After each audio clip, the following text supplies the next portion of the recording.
ಪ್ರೀತಿಯ ವಿದ್ಯಾರ್ಥಿಗಳೇ, ಇಂದಿನ ದಿನ ನಾವು ಒಂದು ಅಂಕದ ಪ್ರಮುಖ ಪ್ರಶ್ನೆಗಳ ಬಗ್ಗೆ ನೋಡೋಣ. ಅದರಲ್ಲಿಯೂ ಪೂರ್ವ ಸಿದ್ಧತಾ ಪರೀಕ್ಷೆಯಲ್ಲಿ ಕೇಳಿರ್ತಕ್ಕಂಥ ಪ್ರಶ್ನೆಗಳನ್ನು ನೋಡೋಣ. ಇಲ್ಲಿ ನೋಡಿ ವಿದ್ಯಾರ್ಥಿಗಳೇ, ಪೂರ್ವ ಸಿದ್ಧತಾ ಪರೀಕ್ಷೆ 1ರಲ್ಲಿ ಬಂದಿರತಕ್ಕಂಥ ಕೆಲವೊಂದು ಬಹು ಆಯ್ಕೆ ಪ್ರಶ್ನೆಗಳು ಅದಾವ.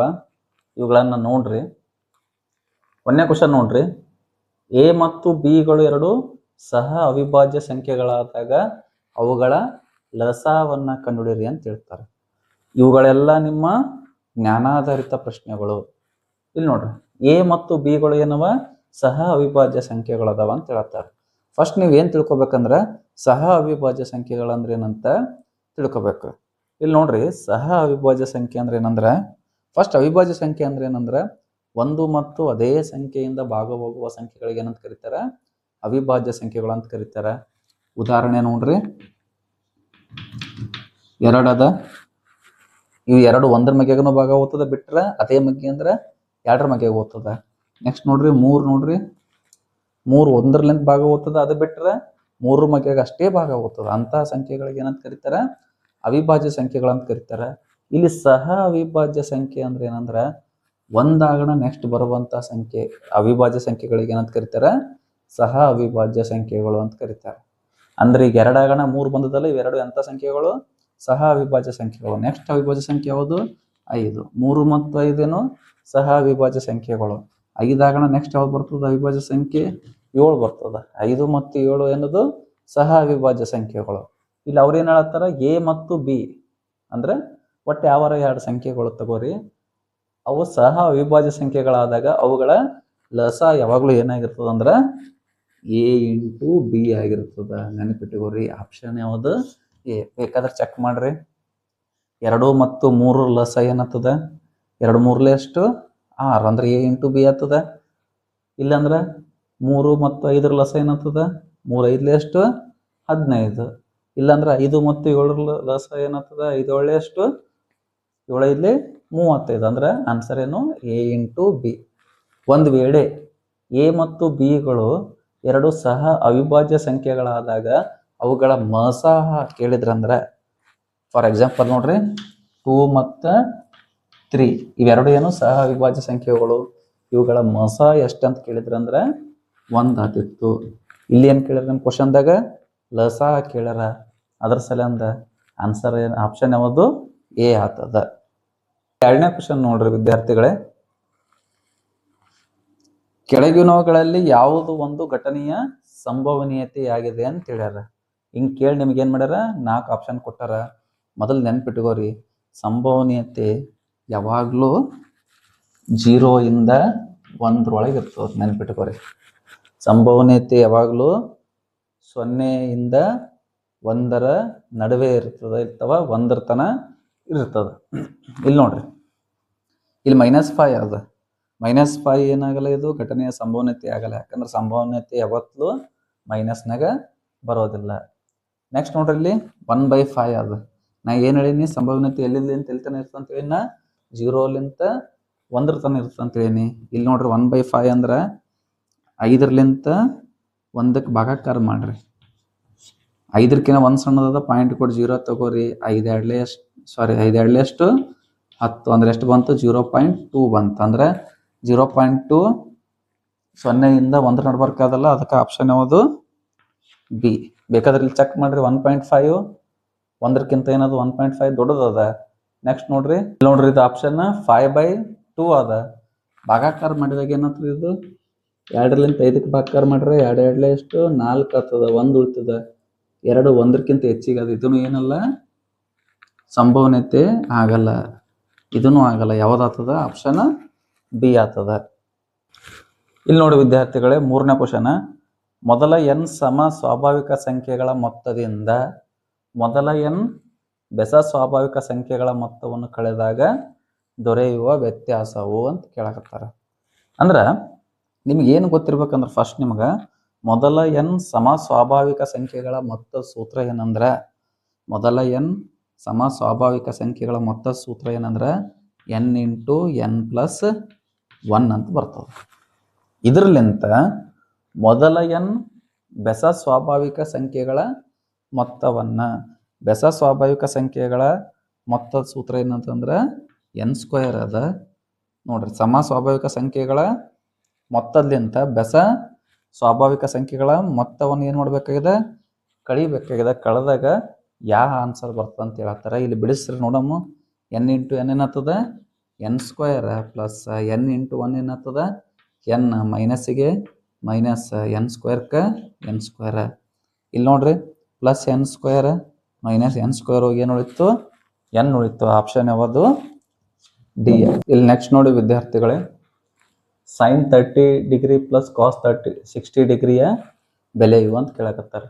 ಇದು ಬರ್ಬೇಕಾದ್ರೆ ನಿಮಗೆ ತ್ರಿಕೋನಮಿತಿಯ ಪ್ರಸ್ತಾವನೆಯ ಕೋನಗಳ ಅಳತೆಯ ಬೆಲೆಗಳು ನಿಮಗೆ ಗೊತ್ತಿರ್ಬೇಕು. ಇಲ್ಲಿ ನೋಡ್ರಿ, ಸೈನ್ 60 ಅಂದ್ರೆ ಎಷ್ಟದ, ಸೈನ್ 30 ಡಿಗ್ರಿ ಬೆಲೆ ಎಷ್ಟು ಬರ್ತದ, 1/2 ಪ್ಲಸ್ ಕಾಸ್ 60 ಡಿಗ್ರಿ ಬೆಲೆ ಎಷ್ಟು ಬರ್ತದೆ, 1/2.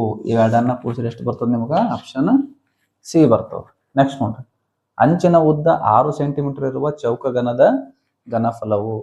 ಚೌಕಗನದ ಘನಫಲ ಏನದ, ಫಾರ್ಮುಲಾ ಎ ಕ್ಯೂಬ್ ಅದ. ಅಂಚಿನ ಉದ್ದ ಅಂದ್ರೇನು, ಎ ಕ್ಯೂಬ್ ಎಷ್ಟಾಗ್ತದೆ, 6 ಇತ್ತಂದ್ರೆ 6 ಕ್ಯೂಬ್ ಅಂದ್ರೆ ಎಷ್ಟು ಬರ್ತದೆ, 216 ಸೆಂಟಿಮೀಟರ್ ಕ್ಯೂಬ್ ಬರ್ತದೆ.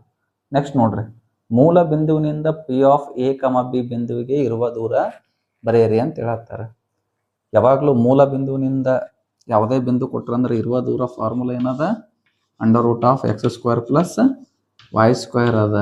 ಇಲ್ಲೇನು ಬರ್ತದೆ, ಎ ಬಿ ಕೊಟ್ಟಾರ, ಅದ್ರ ಸಲಿಂದ ಏನು ಬರ್ತದೆ, √(a² ಪ್ಲಸ್ b² ಬರ್ತದೆ. ಒಂದು ವೇಳೆ 1,2 ಕೊಟ್ಟಿದ್ರಂದ್ರೆ √(1² ಪ್ಲಸ್ 2² ಬರ್ತದೆ. ನೆಕ್ಸ್ಟ್ ನೋಡ್ರಿ ವಿದ್ಯಾರ್ಥಿಗಳೇ, 2x² = 3x - 5 ಈ ವರ್ಗ ಸಮೀಕರಣ ಆದರ್ಶ ರೂಪದಲ್ಲಿ ಬರೆಯಿರಿ ಅಂತ ಹೇಳ್ತಾರೆ. ವರ್ಗ ಸಮೀಕರಣದ ಆದರ್ಶ ರೂಪ ಏನದ, ax² plus bx plus c = 0 ಅದ. ಈ ಸಮೀಕರಣವನ್ನು ನಾವು ಎದರನ್ನ ಬರಿಬೇಕು, ಈ ಆದರ್ಶ ರೂಪದಾಗ ಬರಿಬೇಕು. ಫಸ್ಟ್ ನೋಡ್ರಿ, ax² ಏನದ, 2x² ಅದ. ಅದಕ್ಕೆ ನಾ ಏನು ಮಾಡ್ತೀನಿ, 2x² ಬರಿತೀನಿ. ಈಗ ನೆಕ್ಸ್ಟ್ ನೋಡ್ರಿ, ಇಲ್ಲಿ bx ಬರಬೇಕು, ಆದ್ರೆ ಸಮಚಿಹ್ನೆ ಆ ಕಡೆ ಅದ. ನಾವೇನು ಮಾಡ್ತೀನಿ, ಈ ಸೈಡ್ ತೊಗೊಂಡ್ಬರ್ಬೇಕು. ಪ್ಲಸ್ ಈ ಕಡೆ ಬಂದ್ರೆ ಏನಾಗ್ತದ, ವೆರಿ ಗುಡ್, -3x ಆಗ್ತದ. ನೆಕ್ಸ್ಟ್ ನೋಡ್ರಿ, ಇಲ್ಲಿ ಸಿ ಅದ, ಮೈನಸ್ ಸಿ ಜಾಗದಾಗ ಏನದ, ಇಲ್ಲಿ -5 ಅದ. -5 ಆ ಕಡೆ ಅದ, ಈ ಸೈಡ್ ಬಂದ್ರೆ ಏನಾಗ್ತದ, +5 = 0. ಇದೇನು ವರ್ಗ ಸಮೀಕರಣದ ಆದರ್ಶ ರೂಪ.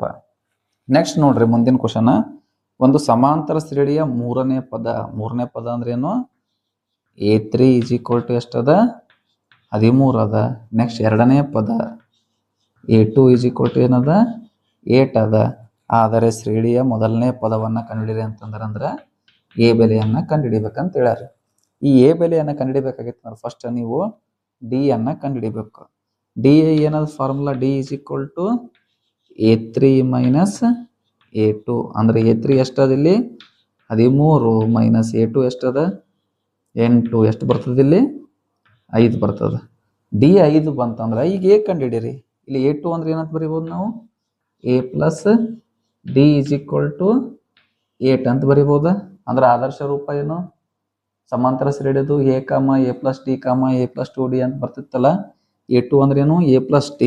a3 ಅಂದ್ರೆ ಏನು, a + 2d. ನಾ ಏನು ಮಾಡ್ತೀನಿ, a + d = 8 ಅಂತದ. ಇಲ್ಲಿ ಎ ಬರ್ತೀನಿ, ಪ್ಲಸ್ ಸಿ ಪ್ಲಸ್ ಡಿ ಇನ್ನೇಗೆ ಬರ್ತೀವಿ, ಎಷ್ಟದ, 5 = 8. ನಿಮಗೇನು ಬೇಕಾಗ್ಯದ, ಎ ಬೇಕಾಗ್ಯದ. ಎ = ಇಲ್ಲಿ 8ಕ್ಕೆ 8 ಬರೀರಿ, +5 ಇರ್ತದೆ, ಆ ಸೈಡ್ ಹೋದ್ರೆ ಏನಾಗ್ತದ, -5. ಎ = ಎಷ್ಟು, 3. ವಿದ್ಯಾರ್ಥಿಗಳೇ, ಇಲ್ಲಿ ನೋಡ್ರಿ, ಒಂದು ಅಂಕಕ್ಕೆ ಬಂದಿರುವಂಥ ಕೆಲವೊಂದು ಇಂಪಾರ್ಟೆಂಟ್ ಪ್ರಶ್ನೆಗಳನ್ನು ತಂದಿನಿ. ಇಲ್ಲಿ ನೋಡ್ರಿ, ಚಿತ್ರದಲ್ಲಿ ಎಕ್ಸ್ನ ಬೆಲೆಯನ್ನು ಕಂಡುಹಿಡಿಯಿರಿ ಅಂತ ಹೇಳತ್ತಾರ. ಇಲ್ಲೊಂದು ಚಿತ್ರ ಕೊಟ್ಟಾರ, ಇದ್ರ ಬೆಲೆ ಕಂಡುಹಿಡಿಬೇಕು, ಎಕ್ಸ್ನ ಬೆಲೆಯನ್ನು ಕಂಡುಹಿಡಿಬೇಕು. ನೆನಪಿಟ್ಟುಕೋರಿ, ಈ ರೀತಿ ಚಿತ್ರ ಬಂದು ನಡಬರ್ಕ ಸಮಾಂತರ ರೇಖೆಗಳು ಸಮಾಂತರ ಬಂತಂದ್ರೆ ಡಿ ಇ ಸಮಾಂತರ ಬಿ ಸಿ. ಈ ಚಿತ್ರದಲ್ಲಿ ನೋಡ್ರಿ, ಡಿ ಇ ಸಮಾಂತರ ಬಿ ಸಿ ಹಿಂಗೇನರ ಕೊಟ್ಟಿದ್ರಂದ್ರೆ ನೀವು 3 ಕಂಡೀಷನ್ಗಳನ್ನು ಅಪ್ಲೈ ಮಾಡಬೇಕು. ಆ 3 ಕಂಡೀಷನ್ಗಳನ್ನು ಅಪ್ಲೈ ಮಾಡಿದ್ರಂದ್ರೆ ಈ ಉತ್ತರ ನೀವು ಯಾವತ್ತೂ ತಪ್ಪೋದಿಲ್ಲ. ಫಸ್ಟ್ ನೋಡ್ರಿ ಒಂದನೇ ಕಂಡೀಷನ್ ಏನಂದ್ರೆ ಇಲ್ಲಿ ಫಸ್ಟ್ ಕಂಡೀಷನ್ಗಳು ಬರೀತೀವಿ ನೋಡ್ರಿ. ಎ ಡಿ ಬೈ ನೋಡ್ರಿ ಈ ಸಣ್ಣ ಭಾಗದ್ಲಿಂತ ಈ ಸಣ್ಣ ಭಾಗಕ್ಕೆ A D by D B is equal to A E by ಈ ಸಣ್ಣ ಭಾಗದ್ಲಿಂತ ಈ ಸಣ್ಣ ಭಾಗಕ್ಕೆ A E by E C ಒಂದರ ಅಪ್ಲೈ ಮಾಡ್ಬೇಕು. ಇಲ್ಲಿ ನೋಡ್ರಿ ಇನ್ನೊಂದ್ಸಲ ಹೇಳತ್ತೆ ನೋಡ್ರಿ, ಈ ಸಣ್ಣ ಭಾಗದಲ್ಲಿಂತ ಈ ಸಣ್ಣ ಭಾಗ, ನೆಕ್ಸ್ಟ್ ಈ ಸಣ್ಣ ಭಾಗದಲ್ಲಿಂತ ಈ ಸಣ್ಣ ಭಾಗಕ್ಕೆ ಆತದಿಲ್ಲ ನೋಡಿ ಅಪ್ಲೈ ಮಾಡಬೇಕು. ನೆಕ್ಸ್ಟ್ ಅದು ಆಲಿಲ್ಲ ಅಂದ್ರೆ ಎರಡನೇದು ನೋಡ್ರಿ, ಈ ಸಣ್ಣ ಭಾಗದಲ್ಲಿಂತ ದೊಡ್ಡ ಭಾಗಕ್ಕೆ ಅಂದ್ರೆ A D by A B is equal to AE by AC. ನೋಡ್ರಿ ಸಣ್ಣ ತ್ರಿಭುಜಲ್ಲಿಂತ ದೊಡ್ಡ ತ್ರಿಭುಜಕ್ಕೆ, ಸಣ್ಣ ತ್ರಿಭುಜಲ್ಲಿಂತ ದೊಡ್ಡ ತ್ರಿಭುಜಕ್ಕೆ. ಇನ್ನೊಂದು ಇಲ್ಲಿ ಅದ್ ನೋಡ್ರಿ, ಈ ಸಣ್ಣ ತ್ರಿಭುಜದ ಬಾವುಲಿಂತ ದೊಡ್ಡ ತ್ರಿಭುಜದ ಬಾವು ಅಂದ್ರೆ ಏನು ಬರ್ತದೆ, is equal to BE by BC. ಇದರ ಆತದೆಲ್ಲ ನೋಡ್ಬೇಕು. ಇಲ್ಲಾಂದ್ರೆ ಮೂರನೇ ಕಂಡೀಷನ್ ನೋಡ್ರಿ, ಒಂದೇದು ಏನು ಹೇಳಿದ್ದೆ, ಈ ಸಣ್ಣ ಬಾವುಲಿಂತ ಇಲ್ಲಿ ಸಣ್ಣ ಬಾವು, ನೆಕ್ಸ್ಟ್ ಈ ಸಣ್ಣ ಬಾವುಲಿಂತ ಈ ಸಣ್ಣ ಬಾವು ಅಂತ ಇಲ್ಲಿ ಬರ್ದೀನಿ. ಎರಡನೇದ್ದು ಸಣ್ಣ ಬಾವುಲಿಂತ ದೊಡ್ಡ ಬಾವು, ನೆಕ್ಸ್ಟ್ ಈ ಸಣ್ಣ ಬಾವುಲಿಂತ ದೊಡ್ಡ ಬಾವು, ನೆಕ್ಸ್ಟ್ ಈ ಸಣ್ಣ ಬಾವುಲಿಂತ ದೊಡ್ಡ ಬಾವು ಬರ್ದೀನಿ. ನೆಕ್ಸ್ಟ್ ಮೂರನೇ ಕಂಡೀಷನ್ ಏನಂದ್ರೆ, ಈ ಸಣ್ಣ ಬಾವುಲಿಂತ ಡಿ ಬಿಲಿಂತ ಎ ಬಿ, ಡಿ ಬಿಲಿಂತ A B is equal to E ಸಿಲಿಂತ ಈ ದೊಡ್ಡ ಬಾವು ಏನಾಗ್ತದ ಎ ಸಿ. ಇಷ್ಟು ಕಂಡೀಷನ್ಗಳನ್ನು ನೀವು ನೋಡಿ ಅಪ್ಲೈ ಮಾಡಿದ್ರೆ ಅಂದ್ರೆ ಏನಾಗ್ತದ, ನಿಮ್ಮ ಉತ್ತರ ಯಾವುದೇ ಕಾರಣಕ್ಕೂ ತಪ್ಪಾಗೋದಿಲ್ಲ. ಇದನ್ನ ಒಂದ್ಸಲ ಕರೆಕ್ಟಾಗಿ ನೋಟ್ ಮಾಡ್ಕೊರಿ. ಈಗ ನೋಡ್ರಿ ಇಲ್ಲಿ ಏನು ಕೊಟ್ಟಾರ, ಇಲ್ಲಿ ಎಕ್ಸ್ ಕಂಡಿಡೆ ಅಂತ ಹೇಳ್ಯಾರ. ಅಂದ್ರೆ ಈ ಭಾಗ ಕೊಟ್ಟಾರ, ಇಲ್ಲಿ ನೋಡ್ರಿ ಡಿ ಇ ಭಾಗ ಕೊಟ್ಟಾರ, ಇಲ್ಲಿ ಬಿ ಸಿ ಭಾಗ ಕೊಟ್ಟಾರ. ಈಗ ಸಣ್ಣ ತ್ರಿಭುಜದ ಒಂದು ಭಾಗ ದೊಡ್ಡ ತ್ರಿಭುಜದ ಒಂದು ಭಾಗ ಇತ್ತಂದ್ರೆ ಯಾವ ಕಂಡೀಷನ್ ಅಪ್ಲೈ ಆಗ್ತದ ನಿಮಗೆ, ವೆರಿ ಗುಡ್, ಎರಡನೇ ಕಂಡೀಷನ್ ಅಪ್ಲೈ ಆಗ್ತದ. ಅಂದ್ರೆ ನೋಡ್ರಿ ಒಂದು ಸಣ್ಣ ಭಾಗದ್ಲಿಂತ ದೊಡ್ಡ ಭಾಗಕ್ಕೆ ಅಂದ್ರೆ ಯಾವ್ದು ಬರ್ತದ, A D by A B. ಇಲ್ಲಿ ನೋಡ್ರಿ A D by A B is equal to ಒಂದು ಕೊಟ್ಟಿದ್ದು ಒಂದು ಕೊಡ್ಲಾರ್ದು ಯಾವುದು, D E by B C, D E by B C. ಈಗ ನೋಡ್ರಿ ಎ ಡಿ ಎಷ್ಟದ 2 ಅದ ಡಿವೈಡೆಡ್ ಬೈ ಎ ಬಿ ಅಂದ್ರೆ ಇದು ಫುಲ್ ಆಗ್ತದ, ಅಂದ್ರೆ 2ಕ್ಕೆ 3 ಕೂಡಿಸ್ಬೇಕು, ಎಷ್ಟು ಬರ್ತದ 5 ಬರ್ತದ. Is equal to D E ಅಂದ್ರೆ ಎಷ್ಟದ 4 ಡಿವೈಡೆಡ್ ಬೈ ಬಿ ಸಿ ಅಂದ್ರೆ ಏನು ಎಕ್ಸ್. ನಿಮಗೆ ಎಕ್ಸ್ ಬೇಕಾಗಿದೆ ಅಂದ್ರೆ ಓರೆ ಗುಣಾಕಾರ ಆಗ್ತದ, 2 × x ಏನಾಗ್ತದ 2x ಈಸ್ ಈಕ್ವಲ್ ಟು 4 5 ಎಷ್ಟು 20. ನಿಮ್ಗೆ ಎಕ್ಸ್ ಬೇಕಾಗಿದೆ ಗುಣಾಕಾರ ಈ ಸೈಡ್ ಬಂದ್ರೆ ಏನಾಗ್ತದ ಭಾಗಾಕಾರ ಆಗ್ತದ, ಎಕ್ಸಿಗೆ ಎಕ್ಸ್ ಇಡ್ತೀನಿ ಈಸ್ ಈಕ್ವಲ್ ಟು 20/2, 2 1 2 10 ಅಂದರೆ ಎಕ್ಸ್ ಈಸ್ ಈಕ್ವಲ್ ಟು ಎಷ್ಟು ಬಂತು 10 ಬಂತು. ಇದು ಒಂದಾಯ್ತಾ. ನೆಕ್ಸ್ಟ್ ನೋಡ್ರಿ ಅದೇ ರೂಪದ ಪ್ರಶ್ನೆ ಅದ. ಇಲ್ಲಿ ನೋಡ್ರಿ ಕೊಟ್ಟಿರುವ ಚಿತ್ರದಲ್ಲಿ ಡಿ ಇ ಸಮಾಂತರ ಬಿ ಸಿ ಅಂದ್ರೆ ಡಿ ಇ ಸಮಾಂತರ ಬಿ ಸಿ ಆಗಿದೆ ಅಂತ ಹೇಳತ್ತಾರ. ಆದರೆ ಡಿ ಇ ಬೈ ಬಿ ಇಯ ಬೆಲೆಯು ಡಿ ಇ ಬೈ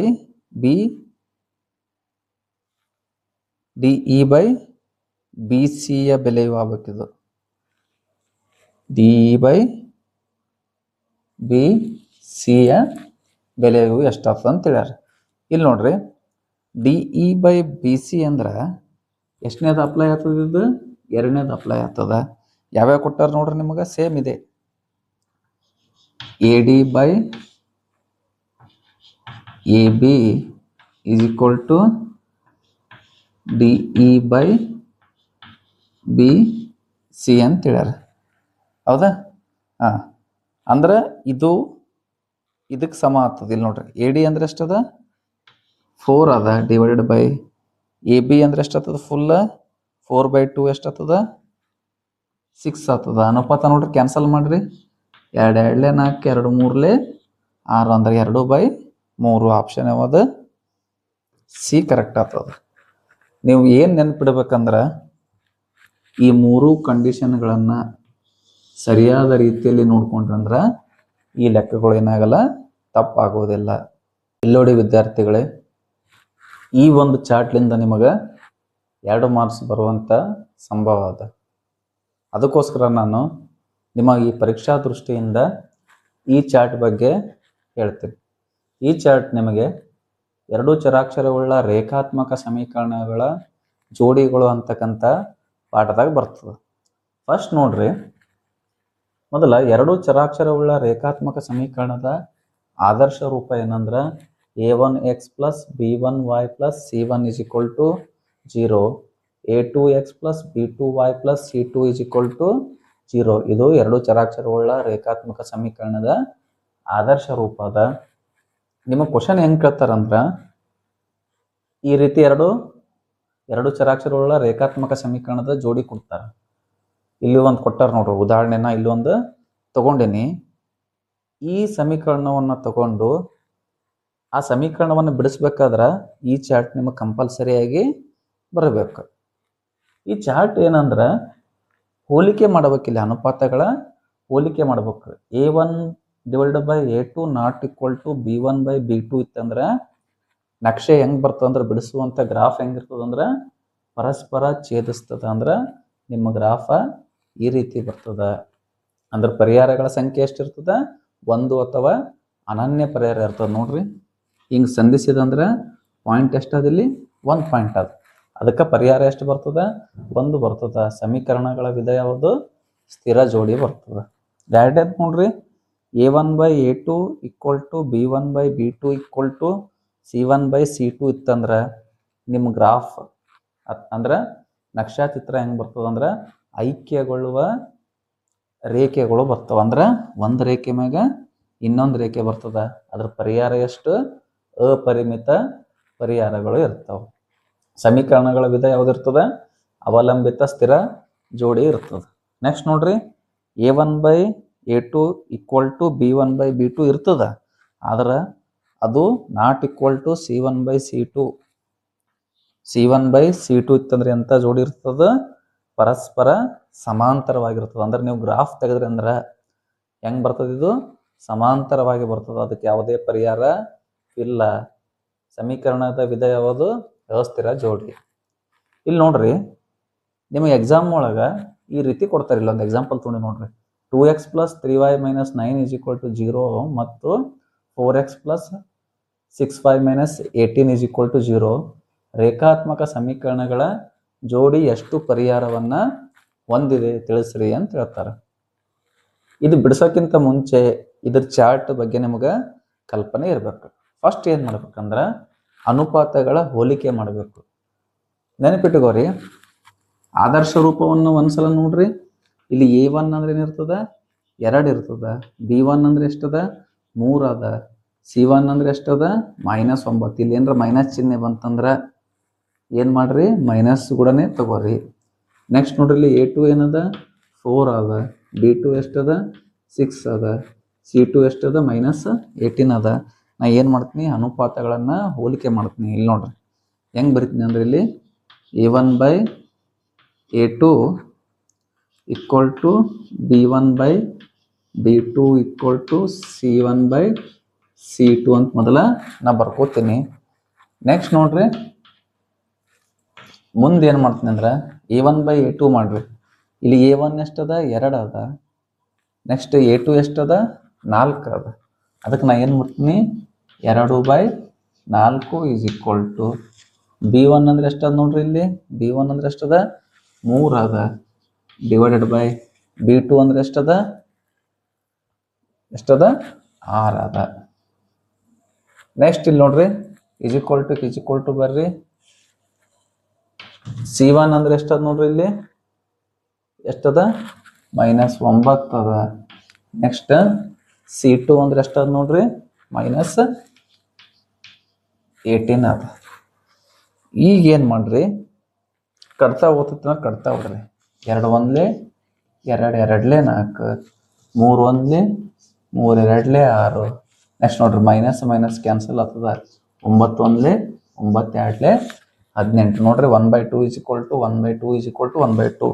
ಯಾವತ್ತು ಬಂತು ನೋಡ್ರಿ ಇದು, A1/A2 is equal to B1/B2 is equal to C1/C2 ಆದಂದ್ರೆ ಎಂತ ನೋಡ್ರಿ, ರೇಖಾತ್ಮಕ ಸಮೀಕರಣಗಳ ಜೋಡಿ ಎಷ್ಟು ಪರಿಹಾರವನ್ನು ಹೊಂದಿದೆ ಅಂತ ಕೇಳ್ಯಾರ. ಹಂಗಿತ್ತಂದ್ರ ಪರಿಹಾರಗಳ ಸಂಖ್ಯೆ ಎಷ್ಟದಿಲ್ಲಿ, ಅಪರಿಮಿತ ಪರಿಹಾರಗಳನ್ನ ಹೊಂದಿದೆ. ಈ ರೀತಿಯಾಗಿ ನೀವೇನ್ ಮಾಡ್ಬೇಕು ವಿದ್ಯಾರ್ಥಿಗಳೇ, ಲೆಕ್ಕಗಳನ್ನ ಬಿಡಿಸಿ ಈ ಚಾರ್ಟ್ ಒಳಗೆ ನೋಡಿ ಏನ್ ಮಾಡ್ಬೇಕು, ಉತ್ತರವನ್ನ ಬರಿಬೇಕು.